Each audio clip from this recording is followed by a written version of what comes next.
Hello everyone, welcome back to my channel. Today we are going to be ranking Alice Oseman's books.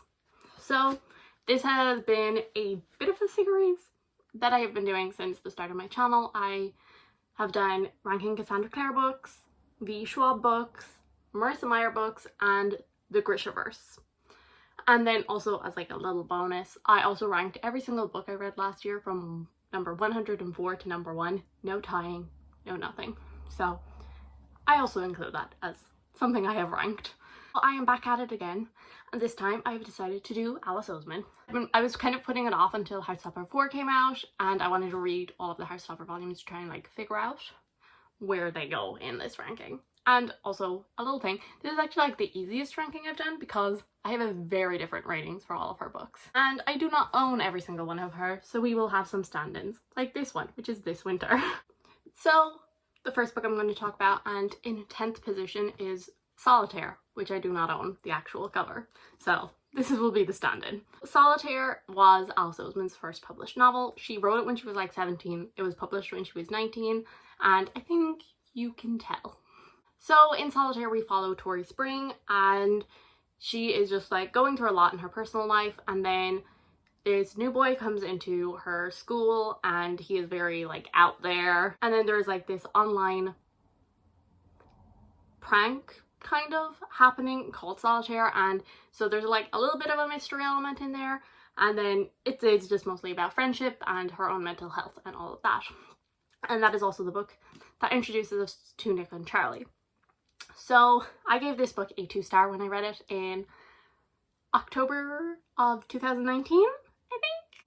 I would read Heartstopper before I read Solitaire because I think it definitely makes it a little more enjoyable. And I don't hate this book obviously, but I do think that there's definitely some things in it that were not well written. But I think it does definitely portray like a 17-year-old going through it, which I mean like Alice Oseman was at the time.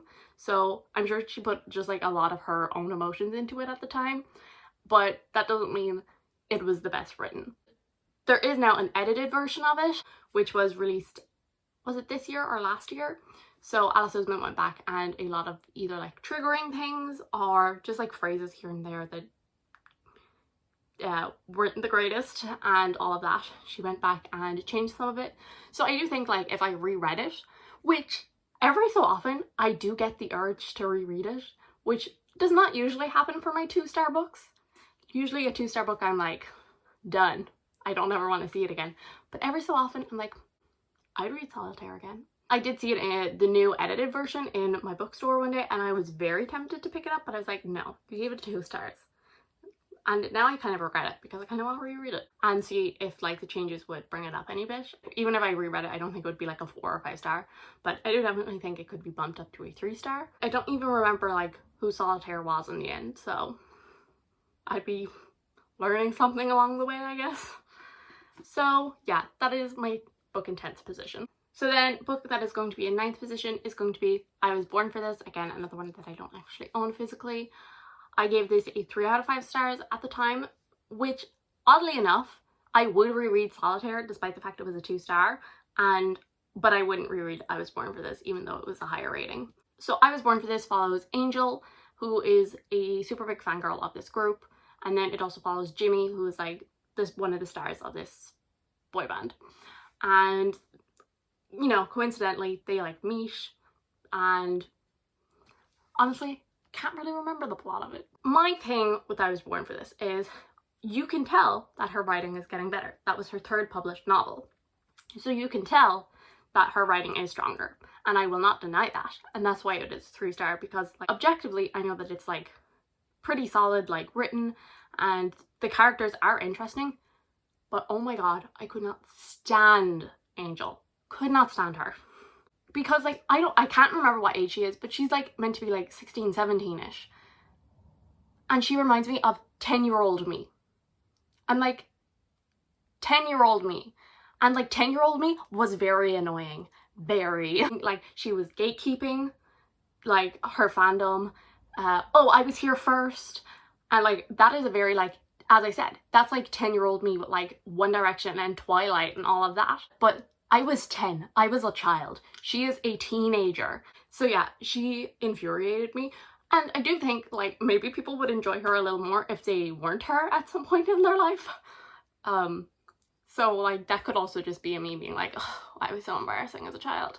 But as I said, I was a child. She's like supposed to be a teenager, and she does, in fairness, she goes through a lot of growth in the book. By the end, she isn't like super insufferable anymore. But oh my god, I couldn't stand her point of view for like the first half of the book at least. And then I did actually really enjoy Jimmy's perspective, and I really enjoyed Angel's friend, and also like Bliss, who is one of the members of the band's girlfriend. I really enjoyed them.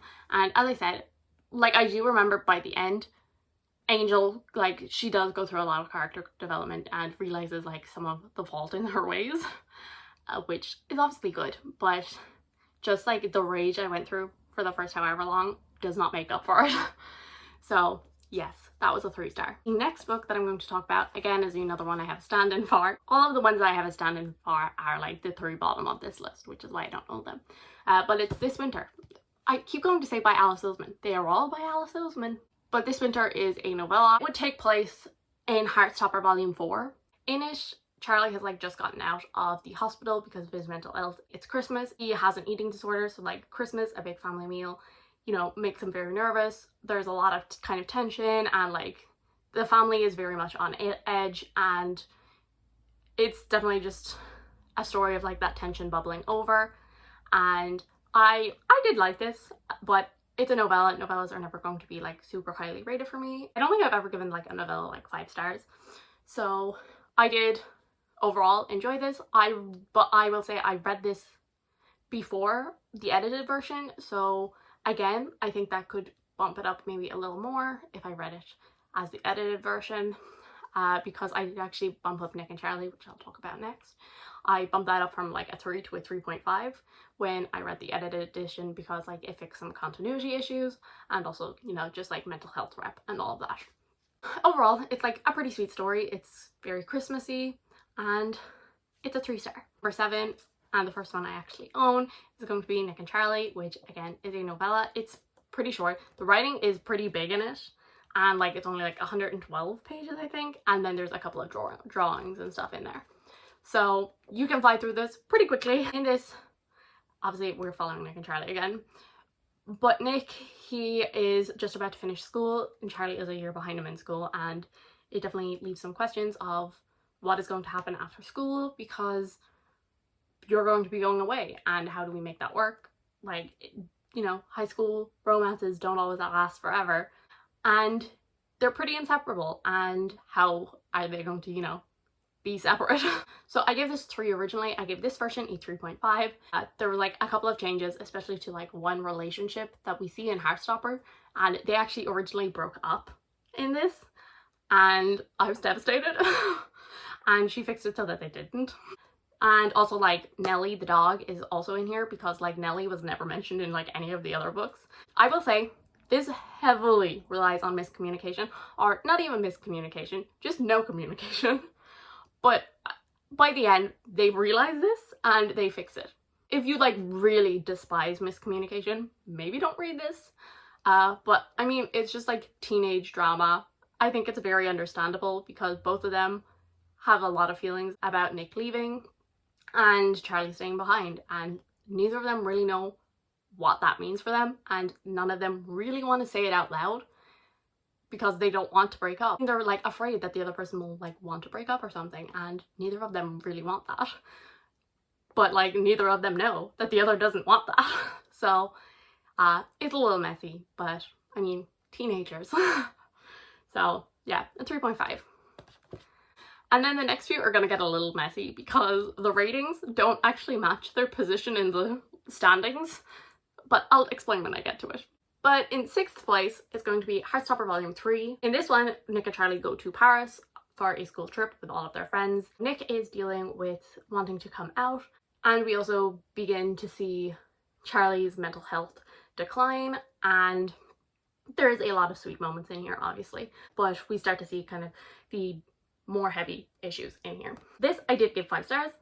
I mean, I just love Heartstopper. It's a big hug, but I will say this is my least favorite, and I reread them all, and I like didn't like reread them in one go, because previously that's how I've read them, is like I've just like binged the whole series, and so they're like all kind of like just one story in my mind, which I mean they are one story, but I needed to separate them, so I like waited a couple of days between each read.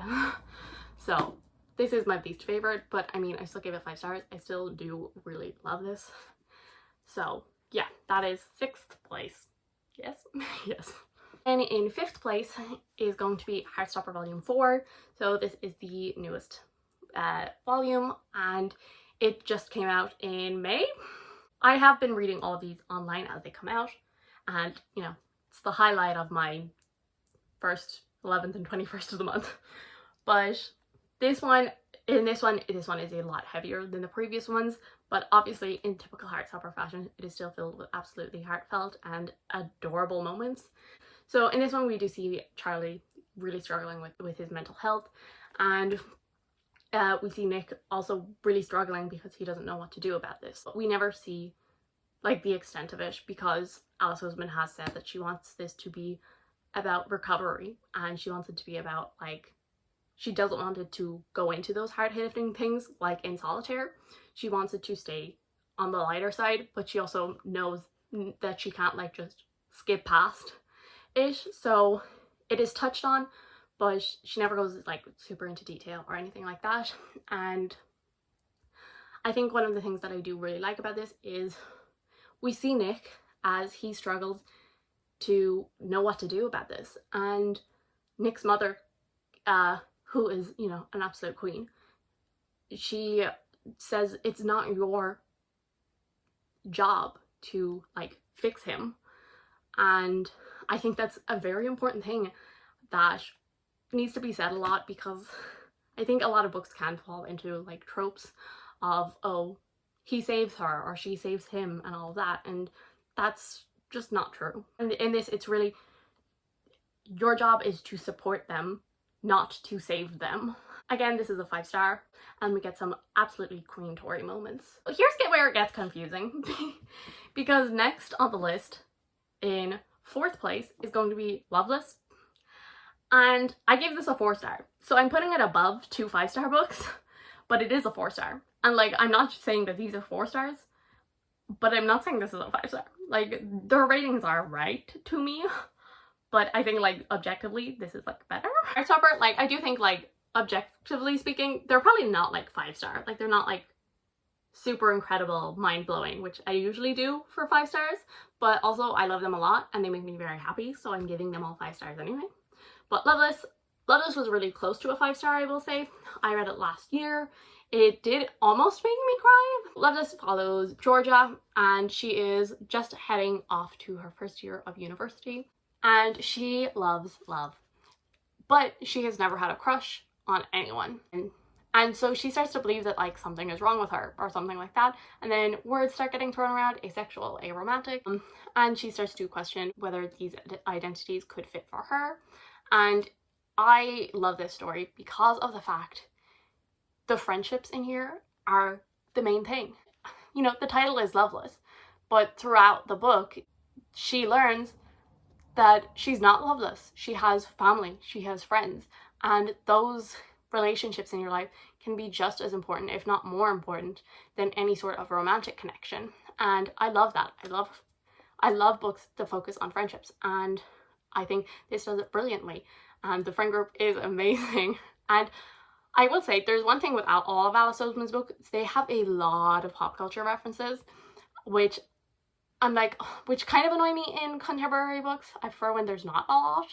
But also, like, the ones in here did make me very happy. Like, there's a lot of like Scooby-Doo movie references, which iconic, and also like Moulin Rouge references and all of that, and I did really enjoy it. Georgia in this, she does some very terrible things. So if you don't like your main characters to do anything bad, don't read it. But she realizes the error of her ways, and she goes about trying to fix it. And we're on to our top 3 now. And so in 3rd place is going to be Heartstopper Volume 2. I don't really have much to say about this, so this is obviously the 2nd one. And so in this one, they do like really start to like develop their romance, which is just absolutely adorable. And I think, which I will talk about again in a minute with Heartstopper Volume 1, I think why I love these so much, the first two especially so much, is because of the beginnings, which I know a lot of people, their favorite has been volume 4 because it has started to talk about like deeper stuff. But for me, when I read Heartstopper, I want the fluff. I just want that like cute, fluffy story. And I think nothing is better for that than the beginnings of a story. And the first 2 volumes are really that. It's them meeting, it's them falling in love. And that's why I really love the first 2. So yeah, so that is in 3rd place. My arm is getting really tired from holding these. So in 2nd place is Heartstopper Volume 1. And basically everything I have said about Volume 2 stands for this. And obviously, Heartstopper Volume 1, we follow Nick and Charlie. Nick is on the rugby team, and him and Charlie get put in the same forum group, is it? I can't remember. You know, they get chatting and all of this, and then Nick invites Charlie to join the rugby team, and then they develop a friendship, and then obviously they start to develop feelings, and it is so adorable. And as I said, the reason why I love this one so much is because it's the beginnings. It's them crushing so hard. Oh my god. I really like them, but what if they don't like me? And I just love that. I just eat that up because it's just so adorable. So yeah, I love it a lot. And that is in 2nd, which means there's one more book for us to talk about. And I don't think it'll surprise a single person. I mean, obviously because it's the only one left to talk about. But even before that, I don't think it would have surprised anyone if I told you what my number 1 would be. Because it is obviously Radio Silence. I love this book so much. Radio Silence. I love Radio Silence a lot. This book means a lot to me. I have read it 3 times now. I will probably read it again this year. And also my friend recently read it and she gave it 5 stars and I'm like, yes. So in Radio Silence we follow Frances, who's a study machine. She is the head girl of her school. She has a bright future ahead of her. She is basically the perfect student. But in her spare time, she actually does art for a podcast called Universe City. And one day, the host of this reaches out to her on Twitter and asks if she'd like to draw for the actual episodes. And she is like obviously freaking out over this, but she's very nervous about like it getting out. And then she forms a friendship with Alad Last. And Alad Last is the twin brother of Karis. And Frances used to be best friends with Karis, but then she ran away when they were about 15. And no one's heard from her since. And she begins to form a very close friendship with Alad. And it is one of the best friendships ever. I love them a lot. So this book focuses a lot on like academic pressure. And even though you may like get good grades and all of that, doesn't necessarily mean you are destined for like the academic route to go to university and do all of that. Sometimes just because you're like, you know, just because you're book smart doesn't mean you can't have a more creative job. And also how schools don't focus on the fact that there are other jobs outside of ones that you can get with a college degree. This book means a lot to me because I read it the April before my final school exams, which was kind of the perfect time in my life to read this because I was very much a Frances. Yeah, so it's kind of hard to put into words why I love this so much because, I mean, that could go for a lot of like these because I'm not a very big contemporary reader, but I think the big reason why this is a 5-star for me is because it was like, I read it at the right time of my life.